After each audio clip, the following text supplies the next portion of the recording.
Welcome to the Childcare Business Coach podcast with Evelyn Knight, where mindset mechanics come together for success. Evelyn Knight is the leader of the ECE revolution and is on a mission to touch 1 million children's lives through the elevation of the ECE community. Hello, beautiful people, and welcome to the Childcare Business Coach podcast. I am so happy to be here today. The sun is shining and it looks beautiful out my windows today. So I hope you're enjoying some of the natural beauty that this world has to offer for us today and pretty much every day. Even when the sun isn't shining, it's still beautiful, right? So today we're going to talk about something that I get so many questions on and I'm kind of scared to dive into sometimes. And I think most of us are scared of right now. If you are in my age demographic, at least, or even a little bit younger, it's just something that's so unfamiliar to us. I have to say this topic makes me feel sympathy to my mother for when she was raising me, because I think every generation has to go through something that is just so foreign to them and hard for us to navigate and so new. And I think a lot of this, I kind of go to my own kids for, because it really is hard. I mean, if you think back to when you were the up and coming generation, there was something about us that didn't quite resonate, that wasn't quite what our parents' generation understood, right? And they really, really struggled with it. But to us, it was perfectly reasonable and we got it. And this is one of those issues. Gender identity is one of those issues that's really hard for us to grasp.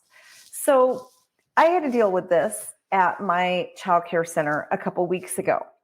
And I have to confess that it did not go the way I thought it would at all. It was much easier, but I do want to navigate through some of the topics that I talked to my own management team about. And I want to navigate through how we really looked and dealt with it and really just tackled this topic as a team for CCBP. I think that might be helpful for each of you to understand where it happened, the technique I was going to use, and where I was going to go. But before that, I just want to touch on some housekeeping items. Tickets for the Childcare Business Summit are coming up. This is going to be a team summit in Dallas, Texas this year. So make sure you get your tickets. We still actually have a few available. We are almost sold out. Make sure you get your tickets. We're really focusing on leveling up, and just if you've been to any of my events, I am going to always bring in everyday leadership, not just leadership, but life lessons where you can level up as a person. And how can you make your child care center level up while you're leveling you up? Because if you're not leveling up from within and fixing your mind, you're not going to be able to level up your childcare center. But the same goes for your teachers and your management staff, everybody working for you. We all need to be able to think at a higher level. So that's where we're coming from. Day one, I am going to be doing a major series on fierce leadership. And it doesn't matter if your team is a leader or not. Everybody has to lead in some capacity. You're leading your life. It's how you show up to life, how you show up every day. How do you want to show up for your life? What do you, the person you want to be so badly? And how can you make that happen? And I'm really going to focus on just becoming aware and what steps you can take now. There's so much you don't know. You don't know what you don't know, right? I mean, we've all been through something in our lives where we just didn't realize. And I'm going to open your mind and your eyes to so much. Yesterday, I had a really profound experience for myself. For those of you who don't know, about 7-8 years ago, I used to weigh almost 300 pounds. And yesterday, I went to, I live in Nevada, so we went to a restaurant that's inside a casino. And I went to use a bathroom. And apparently, I know this is weird, but the bathroom hasn't been remodeled in about 8 years. But I went into the same bathroom I had gone into 8 years ago.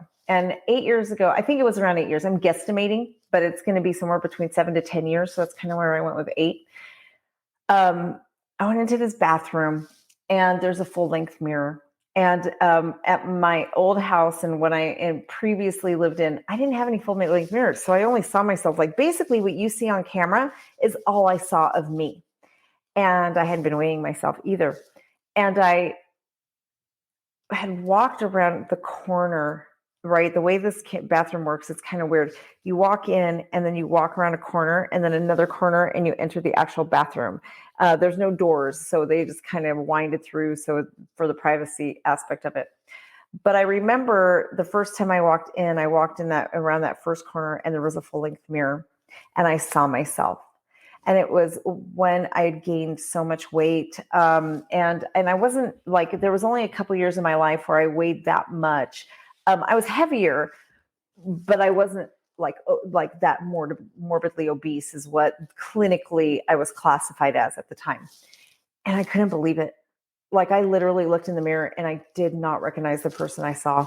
I had no idea that I had gained so much weight and I was so big. I was only seeing myself from the top, and I tend to be more, I'm one of those that's bottom heavy, not so much top. Even now, if you saw me, it's just more, I guess it's pear shaped, right? What they call.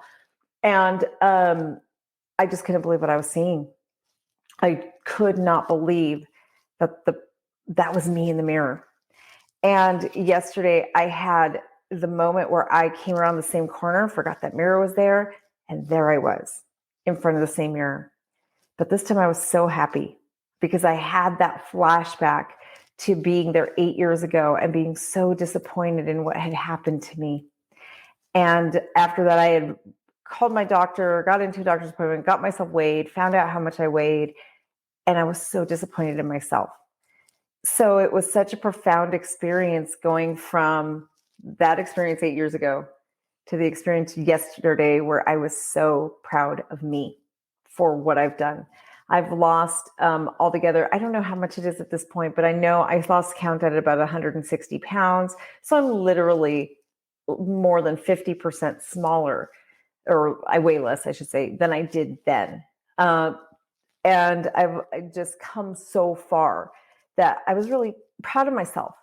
But that is kind of the point on you don't know what you don't know. And that's why I'm doing this Child Care Business Summit. And that's what I do every year. It's the whole journey, right? It is you, your whole person.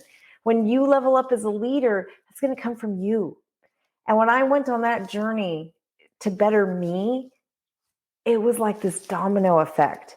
I became a better business owner. I used to be an awful business owner, and then I became a better business owner. I became a better boss. I became a better mom, better wife. I lost over 160 pounds.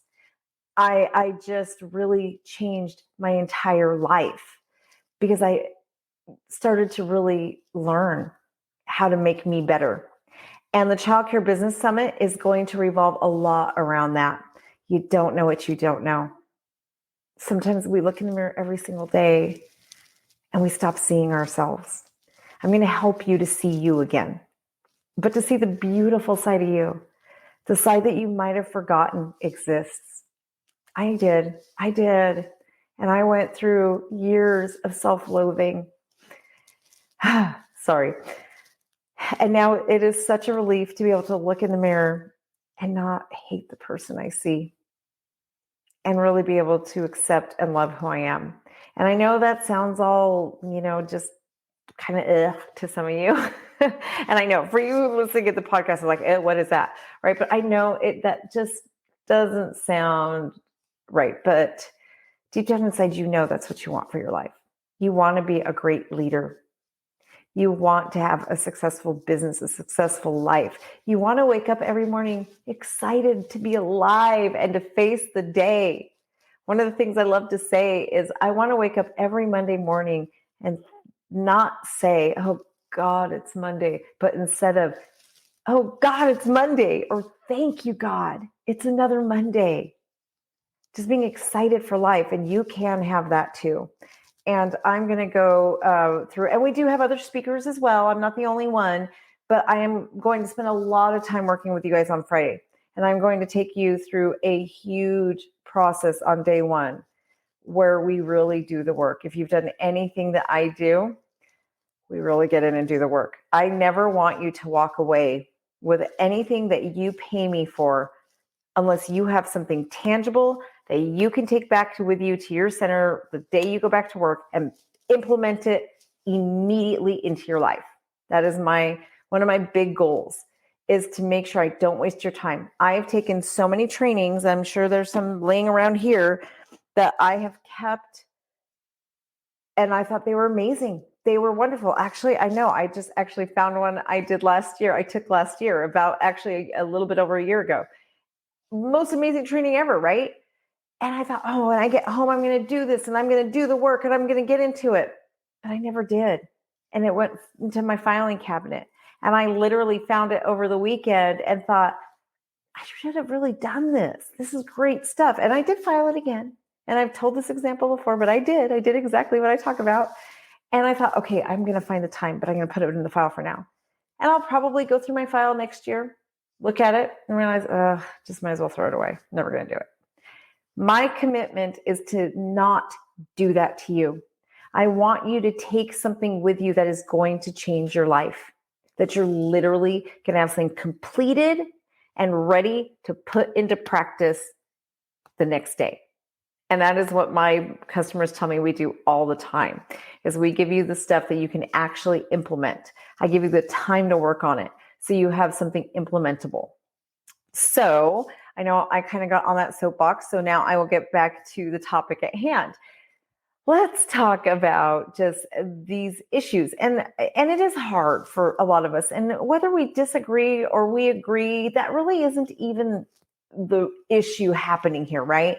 It's more, we just don't know how to deal with it a lot of times. Especially, and if you're from a generation younger than me, just be patient with my generation. We're learning. This is a learning curve for us. And we're figuring out what is appropriate and what isn't. And for those of you who aren't in leadership, who are watching this or listening to this, understand the position we're in. We're torn right now between two worlds. There's some of our parents who really disagree with these gender issues. And then we have some that are just all in, right? And then we have staff that's the same way, where this staff member is absolutely like, no way, no how. And this staff member's all, we need to be open and honest. And I am not going to take a stance either way. I am not going to say which camp I belong to here, but I am going to tell you how I believe in dealing with it. And I'm sorry, I should actually let me silence those notifications there. I forgot. But I am going to tell you how I dealt with it when it just came up in my own center. First of all, I have a very strong belief that it is not my place or my center's place to ever parent a child. That is the parent's responsibility. Indoctrinating a child is not my responsibility. It is not. And as a matter of fact, I find it unethical for me to indoctrinate a child. I am a very strong Christian conservative woman. I believe very strongly in my Christian principles, right? And those of you who follow me know I am a God girl. I'm unashamedly, absolutely 100% a God girl. But it is not my place to force that on anybody's child. It is not my place. And in fact, I respect what every parent is teaching their child and what their personal belief system is, as long as it is not abusive to the child and in any way harming that child. It is not my place. It is not my place to parent somebody else's child, to indoctrinate someone else's child. And I don't believe it's any of our places. That is a family's right.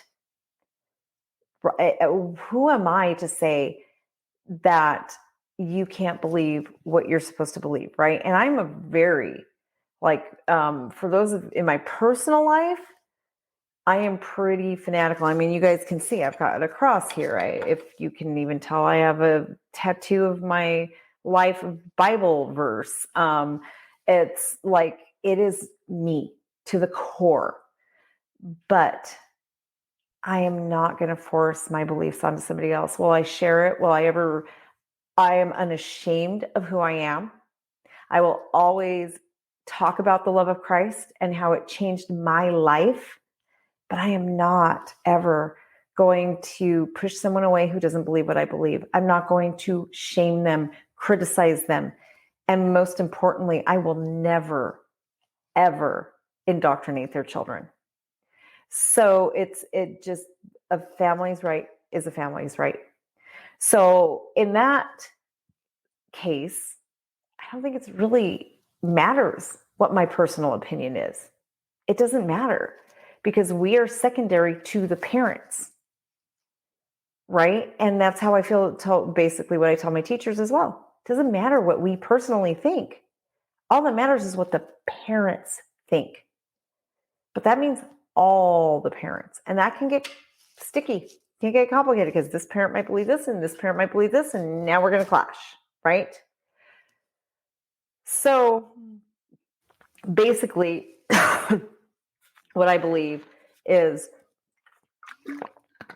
being respectful of everybody's opinion is what's important. And in order to be respectful in a situation like this, I believe we really just have to make it almost, and wording this is going to be tough because I'm not going to say that it's a non-issue, but it doesn't need to become an issue at the same time. I think we create more issues than are necessary in our society. And if you really think about it,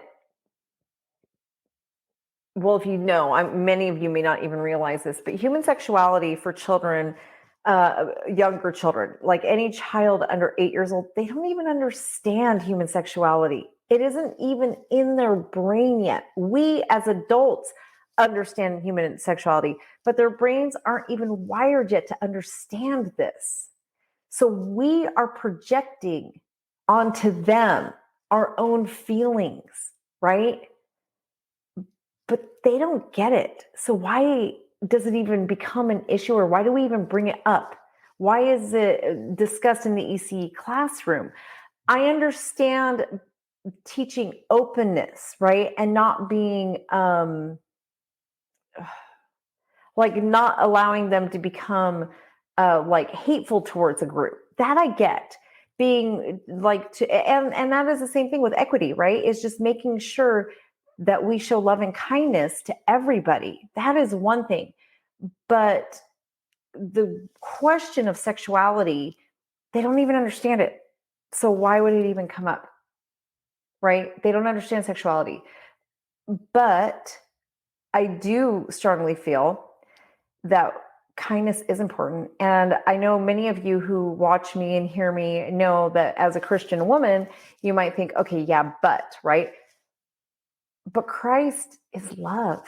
And I can tell you right now, when I went to my mission on this earth was that Christ, I am here to spread the love of Christ.